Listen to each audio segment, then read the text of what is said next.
बिस्मिल्लाहिर्रहमानिर्रहीम। नाज़रीन अस्सलाम वालेकुम। मैं हूं आपका मेज़बान साबिर शाकिर। आज है 2 और 3 दिसंबर की दरमियानी शब। 2 दिसंबर का दिन और तारीख गुजर गई। आर्मी चीफ और फील्ड मार्शल का नोटिफिकेशन नहीं हुआ और ना ही अभी तक कोई ऐसी इत्तला है कि कोई ऐसी समरी मूव हुई हो। उसके बारे में भी आपको आगाह करते हैं। और नवाज शरीफ साहब ने जो एक उड़ता हुआ तीर था उसे जो लिया है, उस तीर के जो असरात हैं और आफ्टर शॉक्स हैं वो कहाँ कहाँ और कैसे कैसे महसूस किए जा रहे हैं। और नवाज शरीफ साहब का मुस्तकबिल तो तारीख था ही, मरीम साहिबा का मुस्तकबिल और फिर शहबाज शरीफ साहब का और फिर आले शरीफ का, उसके बारे में हम ज़रूर आपसे कुछ खबरें शेयर करेंगे क्योंकि हालात अच्छे नहीं हैं और अभी तक भी लड़ाई अंदर खाने मौजूद है। नवाज शरीफ साहब ने जो एक उड़ता हुआ तीर लिया, अब सूरत हाल मुस्लिम लीग नवाज की ये है कि 100 जूते और 100 प्याज। कभी 10 जूते खा लेते हैं और इसके बाद कहते हैं नहीं जूते नहीं, हमने प्याज खाने हैं, फिर 10 प्याज खाते हैं, फिर 10 जूते और खा रहे हैं। इस तरीके से वो 100 जूतों से भी बात आगे निकल चुकी है। लेकिन जो सबसे पहली खबर है वो है इमरान खान साहब से मुताल्लिक, क्योंकि 1 महीने से ज़्यादा इमरान खान साहब को कैद तन्हाई में रखा हुआ था। तमाम तर मुलाकातों पर पाबंदी थी और उनके साथ बदसलूकी की जा रही थी। और आज बहुत ज़्यादा एक तो प्रेशर आया है, इंटरनल प्रेशर, एक्सटर्नल प्रेशर बहुत ज़्यादा आया है। इमरान खान साहब की सेहत के बारे में आलमी ज़राए इब्लाग ने रिपोर्ट करना शुरू कर दिया। इमरान खान साहब के बेटों ने, उनके वालदा ने बाहर यूरोप में बैठ के, बरतानिया में बैठ के कुछ एफर्ट्स की और फिर पाकिस्तान के अवाम, पाकिस्तान की जो सियासी जमातें हैं, अपोजिशन जमातें, वो भी ज़रा थोड़ा सा मुतहर्रिक हुई। तो लेकिन जो सबसे ज़्यादा क्रेडिट जाता है वो इमरान खान साहब की फैमिली को जाता है, उनकी बहनों को जाता है। वो काफ़ी ज़्यादा मुतहर्रिक हुई और आज ये मुलाकात मुमकिन हुई। एक और वजह भी बता दूं कि इस मुलाकात की एक वजह ये भी है, ये जो आपस में लड़ भिड़ रहे हैं जनाब आले शरीफ और जनाब फील्ड मार्शल, इसकी वजह भी एक बनी क्योंकि अब कोई स्पेस नहीं मिल रही। ना ही फील्ड मार्शल के पास स्पेस है और ना ही जनाब आले शरीफ के पास है। तो आने वाले दिनों में बहुत दिलचस्प सूरत हाल पैदा होगी और अभी खेल ख़त्म नहीं हुआ बल्कि खेल अब शुरू होने वाला है। एक बड़ा खेल शुरू होने वाला है। तो पहले इमरान खान साहब, आज इमरान खान साहब से मुलाकात, लेकिन उससे पहले इस्लामाबाद में दफ़ा 144, रावलपिंडी में दफ़ा 144 और मुकम्मल तौर पर एक दहशत की फ़िज़ा कायम की हुई थी। कल जनाब मोहसिन नकवी साहब अजीज़ तरीन हैं फील्ड मार्शल के, वो आते हैं और वो आके धमकियाँ शमकियाँ लगाते हैं, लेकिन उनकी धमकियों पर भी कोई असर नहीं होता। और पाकिस्तान तहरीक इंसाफ की तरफ से ऐलान किया गया, उनकी फैमिली की तरफ से ऐलान किया गया कि अगर आज मुलाकात ना करवाई गई तो हम हर सूरत में गैर महदूद धरना देंगे और फिर हम यहाँ से नहीं उठेंगे, जो करना है आप कर लेना। उसके बाद सवाबी पेशावर इंटरचेंज, वहाँ पे भी गैदरिंग शुरू हो गई थी। ये सब कुछ हो गया था। फिर अमेरिका में एहतजाज, फिर बरतानिया में, यूरोप में, ये एक सिलसिला चल निकला है दोबारा से। तो आज जो मुलाकात हुई, डॉक्टर उज़्मा की मुलाकात करवाई गई, सिर्फ एक बहन की। और उसके बाद उसमें जो इमरान खान साहब ने वाज़ेह तौर पर 3-4 बातें की हैं। जो सबसे इम्पॉर्टेंट बात है वो भी आपको बताता हूँ। जनरल आसिम मुनीर साहब के बारे में उन्होंने एक बात की है। सबसे पहले तो उन्होंने कहा कि सुहेल आफरीदी काबिल तारीफ़ हैं क्योंकि जबर के इस माहौल में उन्होंने कहा कि वो मफाहमत के बजाय मज़ाहमत को तरजीह दे रहा है और ये अच्छी बात है। उन्होंने कहा कि मैं सुहेल आफरीदी को पैगाम देता हूं कि वो फ्रंट फुट पर आकर खेलता रहे, बैक फुट पे जाने की ज़रूरत नहीं है। इस मुल्क में उन्होंने कहा कि कोई कानून और आइन नहीं है, एक गैर आइनी, गैर कानूनी, गैर जमहूरी हुकूमत है और कानून सिर्फ तहरीक इंसाफ के लिए हरकत में आता है, वरना हर कोई इससे मुबर्रा है। जो बाकी लोग जो मर्जी करें, उन्होंने कहा कोई नहीं पूछता। इसलिए सुहेल आफरीदी जो भी कर रहा है इसे जारी रखे और इसकी मुकम्मल हिमायत करता हूं। और गवर्नर राज की धमकियां उन्होंने कहा कि लगाने वाले कल के बजाय आज लगा लें और फिर देखें इनके साथ होता क्या है। ये इमरान खान साहब ने जेल के अंदर बैठकर ये बात की है और बाहर भी सुहेल आफरीदी और खैबर पख्तूनख्वा की गवर्नमेंट, शफी जान ये पहले ही कह चुके हैं कि जनाब देर ना करें, असद कैसर साहब के अभी लगाएं आप जो गवर्नर राज है। तो इसलिए ये गिदड़ भपकियां उन्होंने कहा कि किसी और को दें। پھر ایک اور جنرل آصم منیر صاحب کے بارے میں عمران خان صاحب نے کہا کہ وہ ایک ذہنی مریض ہے جس کی اخلاقی پستی کی وجہ سے پاکستان میں آئین اور قانون مکمل طور پر ختم ہو چکے ہیں اور کسی بھی پاکستان کے بنیادی انسانی حقوق اب محفوظ نہیں رہے. اور انہوں نے کہا کہ مجھے اور بشرا بی بی کو جھوٹے مقدمات میں رکھا ہوا ہے اور یہ آصم منیر کے حکم پر میرے خلاف، بشرا بی بی کے خلاف جو مقدمات قائم ہیں یہ آصم منیر کے حکم پر قائم ہیں اور وہ شدید ترین ذہنی تشدد کر رہا ہے، ٹارچر کر رہا ہے مجھ پہ اور مجھے مکمل طور پر ایک سیل میں بند کیا ہے، قید تنہائی میں ڈالا ہوا ہے اور میری بیرونی دنیا سے بالکل بے خبر رکھا ہوا ہے. ٹی وی اخبارات ٹوٹل کٹ آف اور جو بنیادی سہولتیں ہیں وہ بھی بند کر دی گئی ہیں. جیل مینول کے مطابق دی جانے والی ہماری بنیادی ضروریات بھی ختم کر دی گئی ہیں. یہ عمران خان صاحب نے واضح طور پر آج بتایا ہے.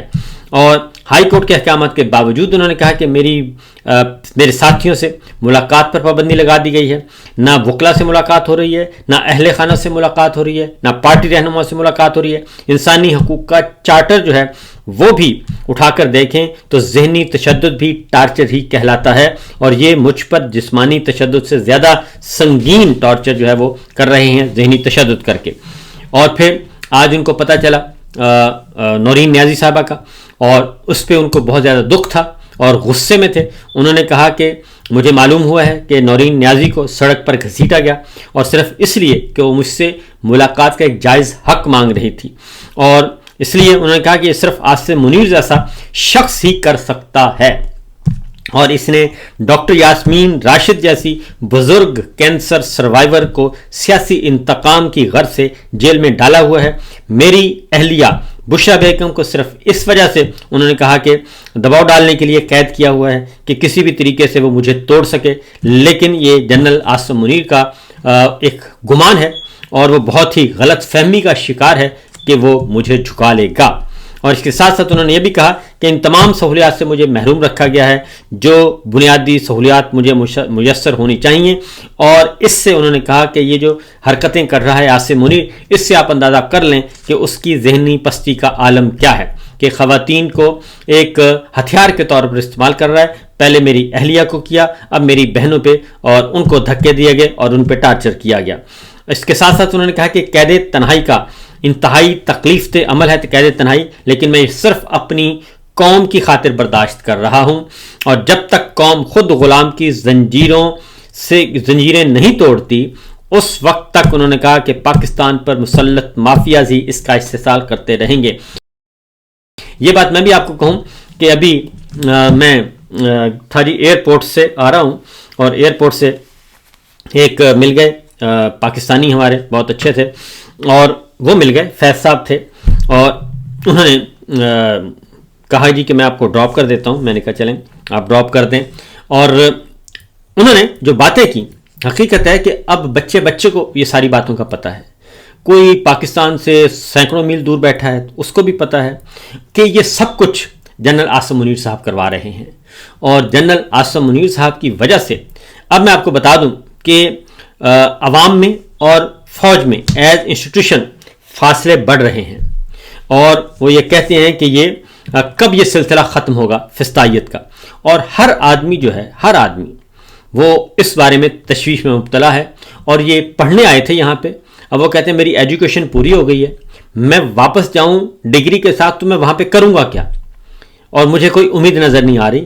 اس لیے انہوں نے کہا کہ میں ادھر اپنا چھوٹا موٹا جو ہے مزدوری، محنت مزدوری جو بھی ہے وہ کر رہا ہوں اور گزارا کر رہا ہوں، لیکن میں واپس جانا چاہتا ہوں، لیکن واپس کس امید کے ساتھ جاؤں.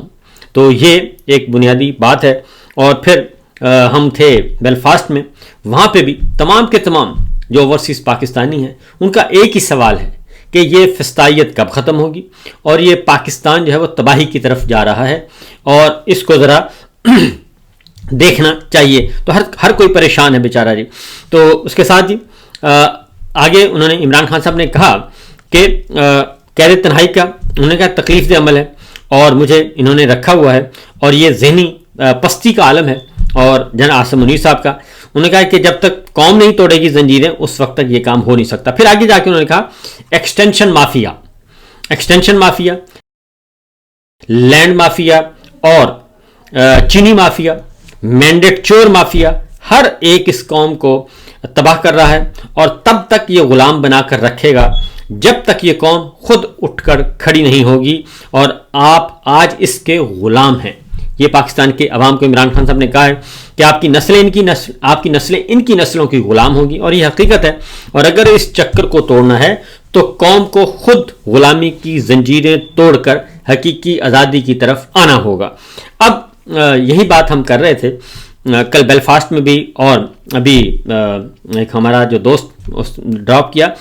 देखिए बांग्लादेश के अवाम ने हैं, उन्होंने 7 दिन के अंदर अंदर 15 साला फिस्तायत का खात्मा कर दिया और वो गोली से नहीं डरे। एक गोली चली, दूसरी चली, तीसरी चली। अब वो जो शहीद हुए थे उस तहरीक के दौरान और निहत्ते कारकुनान पे जो गोलियां चलाई गई थी उसमें हसीना वाजिद को सज़ाए मौत और उम्र कैद की सज़ाएं सुनाई गई हैं उसमें, और वो मफरूर हैं क्योंकि आम निहत्ते कारकुनों पे, सियासी कारकुनों पे जो जमहूरियत के हक के साथ निकले उन पे गोली चलाना कौमी जुर्म नहीं बल्कि इंटरनेशनल क्राइम है और उन पे मुकदमा चला। तो इसलिए बांग्लादेश के अवाम ने 7 दिन के अंदर अपना मकसद हासिल कर लिया। नेपाल के अवाम ने अपना मकसद हासिल कर लिया, श्रीलंका ने कर लिया, शाम ने कर लिया। तो पाकिस्तान के अवाम जब तक नहीं निकलेंगे अपने जमहूरी हक के लिए पुरअमन जद्दोजहद नहीं करेंगे, घरों से नहीं निकलेंगे, कारोबारी मराकज़ से नहीं निकलेंगे, उस वक्त तक वो आज़ाद नहीं हो सकते। ये तलबा की भी जिम्मेदारी है, ये किसानों की भी जिम्मेदारी है, ये ताजरों की भी जिम्मेदारी है, सबकी जिम्मेदारी है, वकला की जिम्मेदारी है, जुडिशरी की जिम्मेदारी है, हर किसी की जिम्मेदारी है और जर्नलिस्टों की जिम्मेदारी सबसे बढ़कर है। तो लिहाजा ये इमरान खान साहब ने बात की है और उन्होंने कहा है कि जी विकेट के दोनों तरफ, ये बहुत इंपॉर्टेंट सवाल है, विकेट के दोनों जानिब खेलने वालों की मेरी पार्टी में कोई जगह नहीं है। ऐसे लोग तहरीक इंसाफ के मीर सादिक और मीर जाफर हैं और एनडीयू वर्कशॉप में तहरीक इंसाफ के लोगों की शिरकत शर्मनाक है। और एक जानिब हम लोग हर किस्म की सख्तियां बर्दाश्त कर रहे हैं तो दूसरी जानिब जब हमारे ही लोग हम पर जुल्म ढाने वालों से समाजी ताल्लुकात बढ़ाने की कोशिश करते हैं तो मुझे इंतहाई तकलीफ होती है। मैं हमेशा कहते आया हूं कि अपने ही लोगों पर ड्रोन अटैक्स और मिलिट्री ऑपरेशन से दहशतगर्दी मजीद बढ़ती है। आसिम मुनीर की पॉलिसियां इस मुल्क के लिए तबाह कुन हैं और इसी की पॉलिसियों की बदौलत आज मुल्क में दहशतगर्दी का नासूर बेकाबू हो चुका है, जिसे मुझे इंतहाई दुख है। और उन्होंने कहा कि अपने मुल्क के मफादात की रत्ती बराबर भी परवाह नहीं और ये जो कुछ कर रहे हैं महज मगरबी दुनिया की खुशनुदी के लिए कर रहा है और अफगानिस्तान के साथ आग को जानबूझकर भड़काया।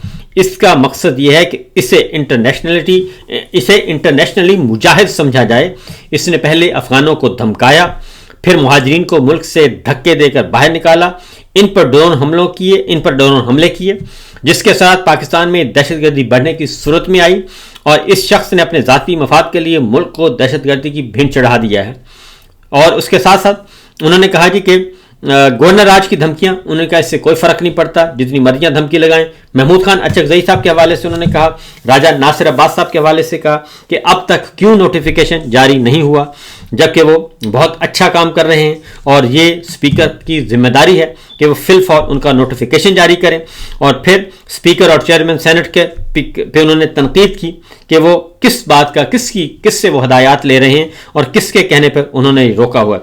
शाहिद खटक साहब जो रुकने कौमी असम्बली हैं उनको पार्लिमानी लीडर मुकर्रर कर दिया है जी कौमी असम्बली में, क्योंकि पार्लिमानी लीडर जरताज गुल थी, उन्हें 9 मई के झूठे मुकदमात में सजा सुना दी गई है, इसलिए अब उनकी जगह पे शाहिद खटक साहब को पार्लिमानी लीडर मुकर्रर किया है। इसके साथ साथ जो वकला के मामले में जो पंजाब बार कौंसिल के और बार कौंसिल के इंतखाबात हो रहे हैं उसके लिए उन्होंने कहा है कि हामिद खान और सलमान अकरम राजा साहब ये दोनों मिलकर इस बारे में जो भी फाइनल फैसला इनका होगा और किसी और की अथॉरिटी नहीं होगी।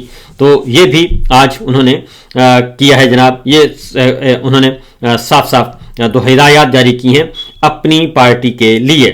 तो ये तो सूरत हाल है जी आज की। अब आते हैं ज़रा इमरान खान साहब पे जो उन्होंने बताया, और एक्चुअल ये बात है हम पहले भी कहते आ रहे हैं और उनकी फैमिली को भी ये मुतनब्बे किया था कि जितना जल्दी मुमकिन हो सके इस बारे में फ़ौरन ये काम कर देना चाहिए और मुलाकात होनी चाहिए। लिहाजा ये बात आ गया जी। शहबाज शरीफ साहब اور آگے آتے ہیں اگلی بڑی خبر کی طرف، اور وہ ہے شہباز شریف صاحب، نواز شریف صاحب، جو نواز شریف صاحب نے اڑتا تیر لیا ہے۔ اب نواز شریف صاحب کیا چاہتے ہیں؟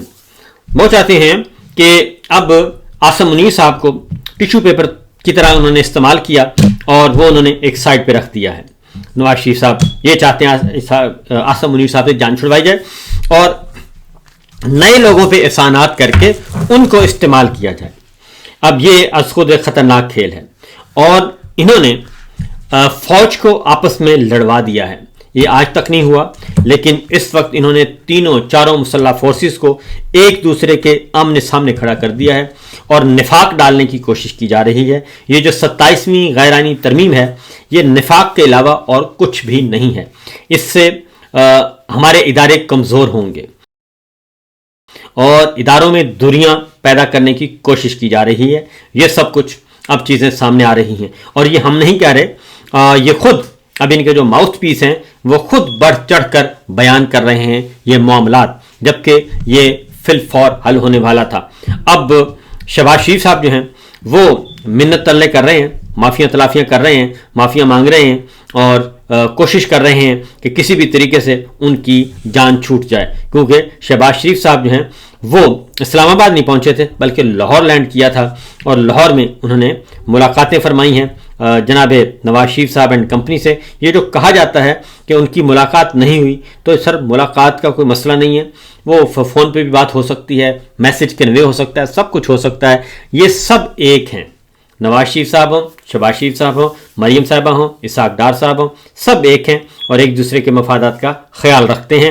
اور یہ اگر کوئی بیوقوف بنتا ہے تو وہ خوشی سے بیوقوف بنے، کم از کم ہم بیوقوف بننے کے لیے تیار نہیں ہیں۔ فی الوقت اتنا ہی، اجازت دیجیے، اللہ حافظ۔